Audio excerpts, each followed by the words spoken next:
Hey gang, AV here, and welcome to my review for the Boss Fight Studios Vitruvian Hacks Mighty Steeds Socks action figure. Here he is in the packaging. This was part of my Kickstarter rewards, which I received recently. He is a 1/18th scale horse. It's a window box, as you can see, which has a window at the top as well as the front. Is Vitruvian Hacks line, which stands for a highly articulated character kit system. It is an adult collectible for ages 12 and up, as it says up there. So kids, please stop watching. I just knocked over my foliage in the background. Whoops. Anyhow, on the side of the box, you can see it showcases 3 of the other Steeds, which are currently available. On the other side, the other 3 Steeds, which are currently available. And on the back of the box, you can see all 6 Steeds, as well as all the accessories that you can get to outfit them. Very cool thing. Very cool. Very good stuff right here. Awesome. Big fan of these so far, and I'm definitely going to pick up the ones that I'm currently missing. Basically, I do want to get Goldie, and I do want to get the Kawiki. I'm not even sure if I'm saying that right. I apologize if I am getting it wrong, but I think I am going to get him too. I also want to get another Smoke, and I mean it's a slippery slope once you get into these things, because once you have them in hand, you see how awesome they are. You have to get them all. I mean, there's no way around it. You guys know what I'm talking about. That's why you're sitting there watching this video. So anyway, let's open them up and see what the figure's all about. And as usual, I have not opened this figure yet.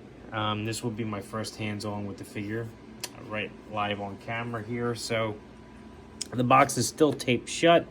I have to cut the tape on either side of the flap at the top of the box to get access to the figure.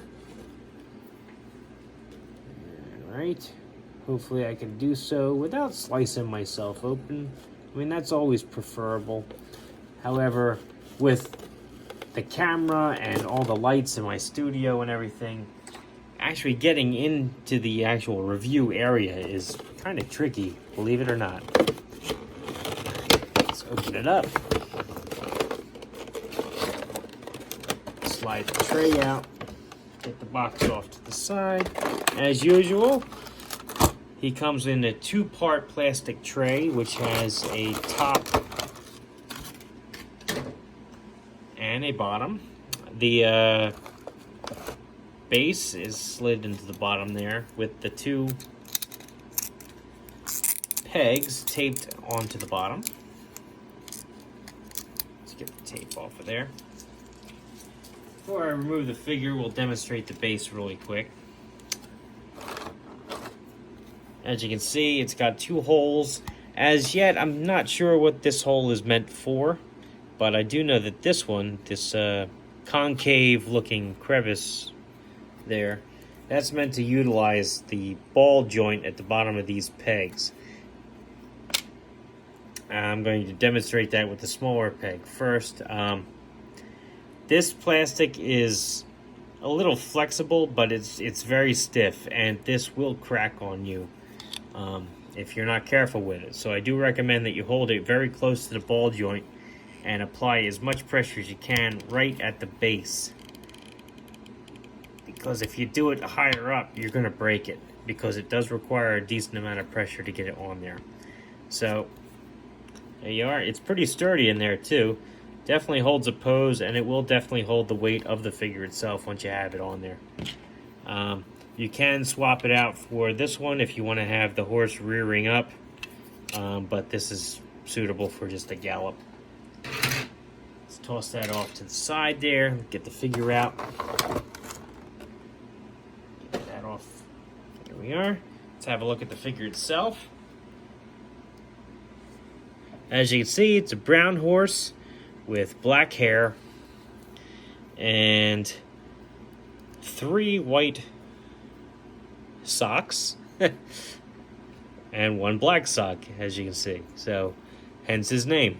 He's also got white highlights on his face with a black snout and some black airbrush throughout just to help break up the brown.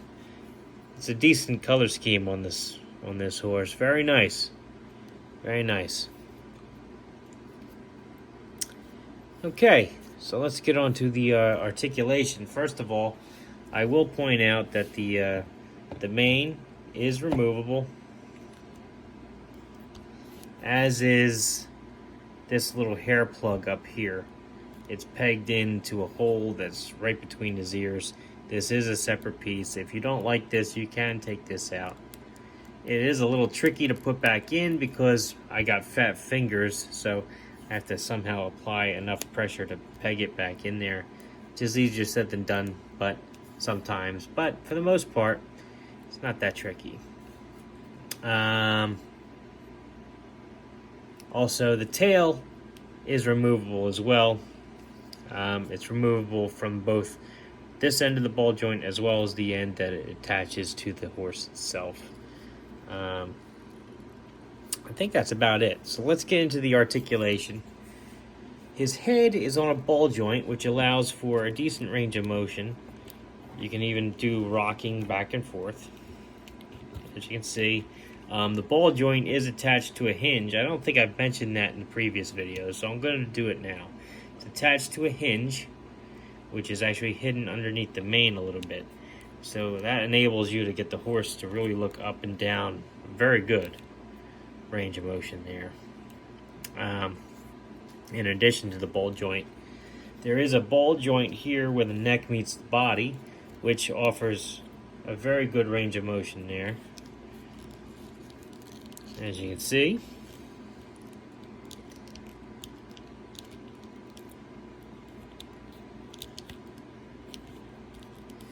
His arms, for lack of a better term, I guess legs, arms, whatever, they go out about that far and go in about that far. On every example that I've opened so far, this leg is a lot less stiff than this one. This one's always pretty damn stiff. I'm not sure why. But definitely have a lot freer motion in this leg for some reason. It will go back about that far. Will go up about that far. There is a peg here which allows for a full 360. You can bend down about that far and go out straight about like that. There's also a peg here which allows for this section to go full 360. Can bend down about that far and can bend up about that far. Good range of motion in the front legs. Let's look at the back legs now. I've demonstrated this before, sometimes with popping the leg off, sometimes without popping the leg off, but you can do a full 360 with this leg if for some reason you want to. Not sure why you would want to, but you can. They also, because of the nature of the ball joint, do pivot in and out slightly. I mean, you can do enough to get the legs just about crossed, but other than that, not too much else going on there. There is a hinge here which allows for that part to go back that far and forward about that far. It's pegged in, which allows you to twist that 360. There is also a peg here which allows for this section of the foot to go almost 360. It's stopped by this kneecap here in the back. And of course it can go out straight and bend about that far. There's a ball joint here where the ankle meets the leg, so you can twist that 360 degrees. You can bend it back about that far and bend it forward about that far. Very good range of motion on these things as usual. These things are top-notch. The sculpt is fantastic, the paint is fantastic, the articulation is fantastic, and they scale very, very well with your other 18 1/18 scale figures. They're just awesome horses all around, and definitely worth the wait. Let's get him standing up. Tail down there.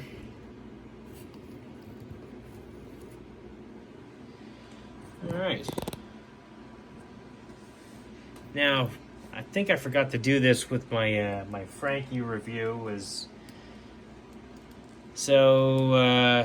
I'm gonna make sure I don't forget this time. Let's do size comparisons now. Here he is next to a Boss Fight Studio figure, which is the Knight of Asperity. As you can see, he measures up very well with this figure. All the proportions look to be spot on.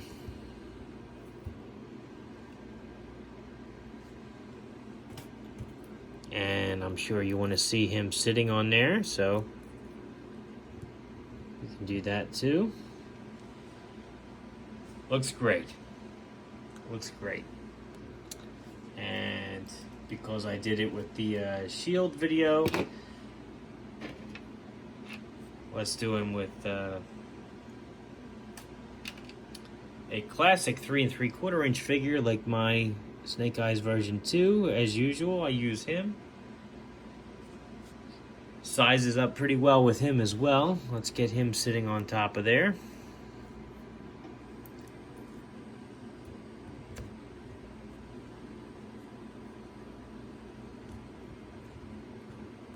Oh, come on. This is not the horse's fault. This is me trying not to abuse the hell out of my Snake Eyes, as I'm sure you can understand me not wanting to do. Come on. I got you up on the other horse just fine. There you go. Looks pretty good up there. Do like that. And last but not least, let's have a look at another horse, like the Arabian horse from the Indiana Jones toy line from Hasbro.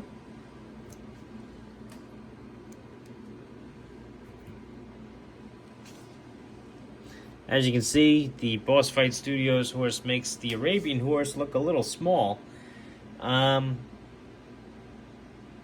I gotta say, I think the Boss Fight Studio horse definitely scales better with 1/18 scale figures than the Indiana Jones one that we had previously. I think that's a more accurate size, in my personal opinion.